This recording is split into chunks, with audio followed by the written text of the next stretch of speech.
তোমরা কি দেখো? Hello everyone, this is Muhammad Ariful Islam. Welcome to my YouTube channel MAI Vlogs 1. আপনারা সবাই কেমন আছেন? আশা করি সবাই ভালো আছেন। আমিও আল্লাহর রহমতে অনেক ভালো আছি, কিন্তু একটু জ্বর ঠান্ডা সর্দি লাগছে আর কি। আজকে যাচ্ছি হচ্ছে উপজাতিদের একটা আস্তানায় বলতে পারেন। এটা হচ্ছে দিনাজপুর বীরগঞ্জে। ওদের আর কি বাড়িঘর দেখতে যাব, ওদের কি অবস্থা খোঁজ খবর নিতে যাব আর কি। আর হ্যাঁ, সাবস্ক্রাইব করতে কিন্তু ভুলবেন না প্লিজ। তো চলুন ভিডিওটা শুরু করা যাক। খুবই সুন্দর একটা ওয়েদারে আমাদের গন্তব্য হচ্ছে দিনাজপুর বীরগঞ্জের উপজাতি সাঁওতালদের বাড়িতে। বরাবরের মতোই আজকে আমার সফর সঙ্গে হচ্ছেন আমার নানা ভাই।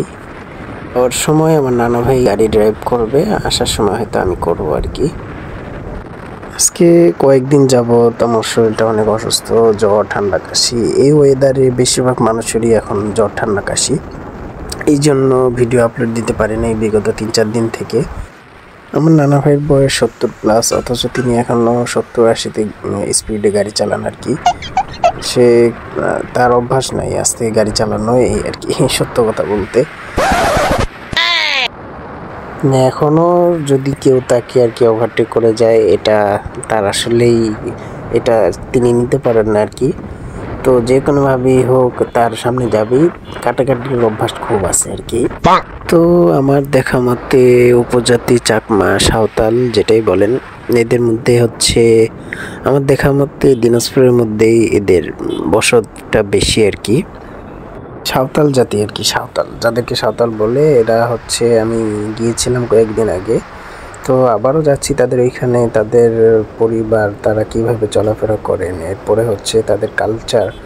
আমার জানা মতে তাদের থেকে যতটুকু জানতে পেরেছি, তো তাদের মধ্যে আর কি তাদের জাতিটা হচ্ছে সাঁওতাল, কিন্তু তাদের মধ্যে কেউ হিন্দু আছেন, কেউ খ্রিস্টান, বিভিন্ন মানে ধর্মাবলম্বী তারা। সেখানের পরিস্থিতি সম্পর্কে অবগত নাই বলতে গেলে, মানে সেখানে তাদের সাথে কথা বলা যাবে কি না এই মুহূর্তে, যে তাদের অবস্থা কি, সবাই তাদের মন মানসিকতা ঠিক আছে কি না। তারপরও যাই দেখি কি হয়, হয়তো বা ভিডিও করতে পারি, কথা বলতে পারি তাদের সাথে। এই মুহূর্তে আমরা আছি হচ্ছে খানসামা ব্রিজের কাছাকাছি। তো কিছুক্ষণের মধ্যে আমরা খানসামা ব্রিজে থাকবো আর কি। বিকেলটা প্রায় শেষ হয়ে এলো, কিছুক্ষণের মধ্যেই হয়তো সন্ধ্যা হয়ে যাবে। ভিডিওর কোয়ালিটি কীরকম হচ্ছে জানি না, তবে আশা করা যায় বেশি একটা খারাপ হবে না আর কি।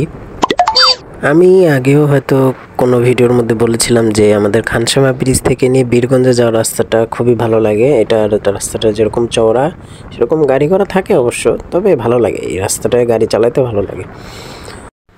এটা হচ্ছে খানসামা ব্রিজ। আমরা এখন খানসামা ব্রিজ আসছি, আর আমার সাথে ঘটে গেল, আমার সাথে না আমাদের সাথেই ঘটে গেল, দেখুন কি হয়। এখানে হচ্ছে সামনে থেকে মই না কি জন্য আনতেছিল একটা ভ্যানে করে, তো খুব বাজে একটা অবস্থা হয়েছে, একটুর জন্য গাড়িতে লাগে নাই আর কি, খুব বাজে একটা অবস্থা। এখানে খানসামা ব্রিজের আশেপাশে পার্কের মতো কিছু একটা হয়েছে আর কি। এখানে মেবি হোটেলও আছে রাতে থাকার জন্য। আশেপাশের যে ট্যুর স্পট বলা যায়, মোটামুটি বিকেলের দিকে ভালো লোকজন থাকে আর কি খানসামা ব্রিজের আশেপাশে। তো আমরা আর কি পাকা রাস্তা শেষ করে কাঁচা রাস্তায় ঢুকলাম। তাদের বাড়িটা যেতে হলে আমাদেরকে কাঁচা রাস্তা দিয়েই যেতে হবে। সব কিছু খুবই ভালো লাগতেছিল, কিন্তু শরীরটা খারাপ হওয়ার কারণে বেশি একটা ভালো লাগতেছিল না, কারণ শরীর খারাপ থাকলে সব কিছুই ভালো লাগে না, কোনো কিছুই ভালো লাগে না আর কি। তো আমরা আর কি যেতে যেতে তাদের বাড়ির সামনেই চলে আসলাম। এই একটু পরেই তাদের বাড়িতে আমরা ঢুকবো আর কি। তাদের বাড়িটা এখনও মানে আদিকালে আপনারা যেরকম দেখছেন আর কি, যে মাটির ঘর, এখনও তাদের বাড়িঘর এখানে দেখতেছেন যে তাদের বাড়িঘরটা কিন্তু মাটির।